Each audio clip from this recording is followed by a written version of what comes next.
Yun, sarap maligo dito, oh. Sarap maligo dito, oh. Mga kalakbay, andito pala ako ngayon sa Barangay Pagudpod ng Elio, San Fernando, La Union. So, dahil natapos lang mag-lunch, tumambay muna ako rito. Alala ko magtambay-tambay din kami dito nung after pandemic eh. Sama natin si Kalakbay Gary Dumas, si Kalakbay Melvin Bungkaya at saka si Kalakbay Danilo Arroyo. Makita ko sa inyo yung dagat dito mga kalakbay. So dahil nito habagat yung hangin, medyo maalon nga lang na konti. Pero hindi naman siya ganun kalakas talaga. So ito yun, oh.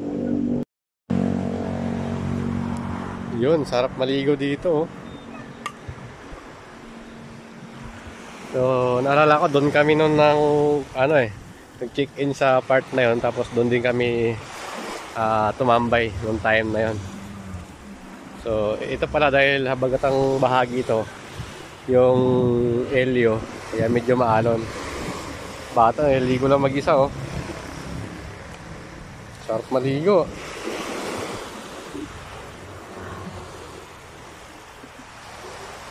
So, San Fernando, La Union to mga kalakbay, ah. Barangay Pagudpod. Tapos may mga restaurant dito sa gilid dyan. Ito mga restaurant yan. May mga seafood restaurant dito. Kitang bata, oh. Walang kasama yan. Lakas ng loob, oh.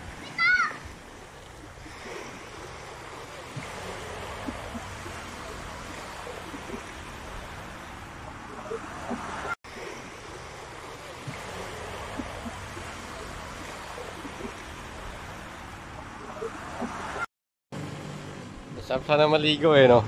Kaya lang, hindi kasi ako dito natutulog sa San Fernando mga kalakbay. Kaya dito tuloy ako makapag-swimming dyan, no? Kahit saglit lang, vitamin C din yan.